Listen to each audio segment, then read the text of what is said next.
Dans cette vidéo, on va remonter le temps. Le jour où tout a commencé.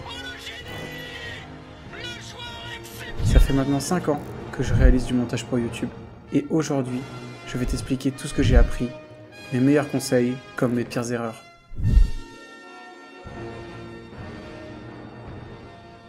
Bon, j'espère que tu vas bien. On va commencer rapidement parce que j'ai que 5 minutes pour tout te raconter. Pendant certaines périodes, j'avais l'impression de stagner et c'était super frustrant. Mais au fil du temps, j'ai trouvé un concept hyper simple qui m'a permis de comprendre pourquoi je n'arrivais pas à progresser. La progression, c'est le volume de montage fois la diversité du contenu que tu montes. Donc pour progresser, tu vas devoir pratiquer beaucoup, mais tu dois t'efforcer de tenter de nouvelles choses et d'aller sur de nouveaux terrains si tu veux continuer d'apprendre. Je sais, on a tous envie de gagner de l'argent grâce à notre passion. Mais comprends bien une chose, il y a un temps pour tout. La priorité n'est pas de gagner de l'argent, mais d'être compétent et créatif. Donc avant tout, tu dois te former, que ce soit par une école, par une formation en ligne, en autodidacte, tout est bon à prendre. Pour trouver ton propre style, tu dois observer, comprendre les codes, les symboles et les effets utilisés pour les réinterpréter et donner vie à ton propre style. C'est cette technique qui m'a fait le plus progresser cette année et pourtant c'est super simple. Tu as juste à regarder des films, des pubs, des vlogs, des peintures, des affiches, des lives, absolument tout est bon à prendre. Et une fois que tu auras compris quel effet est utilisé pour quelle intention, tu pourras les réutiliser dans tes montages pour donner vie à tes idées. Je pense que pour ma part, c'est la plus grosse erreur que j'ai faite. Créer du contenu personnel, c'est un cheat code pour progresser hyper vite. Et moi, je l'ai pas fait. Mais alors, pourquoi c'est super bien? Sur ton propre contenu, tu ne vas pas compter tes heures et toujours viser la perfection. Tenter de nouvelles choses, ce qu'on fait relativement moins pour un client. C'est en partie pour ça que j'ai créé cette chaîne, donc si les vidéos te plaisent, n'hésite pas à t'abonner.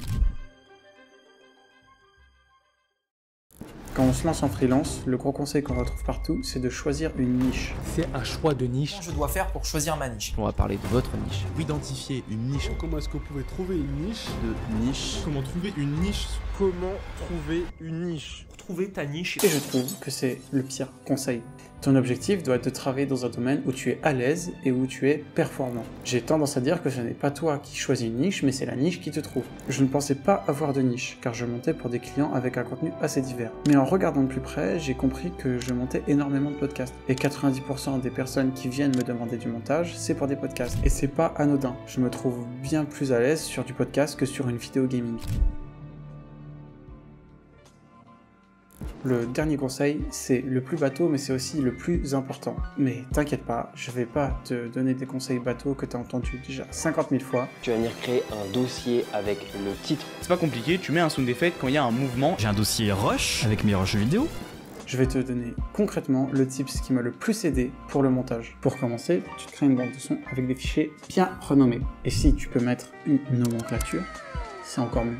Allez, fais-le, c'est important pour la suite. Ensuite, tu vas sur internet et tu installes l'application Listari. Ce petit logiciel va te permettre, en appuyant 2 fois sur CTRL, d'ouvrir une barre de recherche. Donc tu tapes le nom de ton fichier, d'où l'importance de mettre une nomenclature, et tu peux drag and drop sur ton logiciel. Magnifique mon frère. Ce petit logiciel te fait gagner un temps monstrueux une fois que tu as tout setup et que tu connais le nom de tes fichiers. Mais c'est pas fini, tu vas dans ton logiciel et tu me crées un projet où tu fous tous tes assets pour tes montages, tes musiques, tes effets, et bim, quand on a besoin, un petit copier-coller et c'est gagné. Voilà le retour que je fais de mes 5 ans d'expérience en montage, en espérant que ces conseils puissent aider ceux qui débutent. J'ai d'autres vidéos qui peuvent t'aider à progresser en montage, donc n'hésite pas à y faire un tour. À très vite.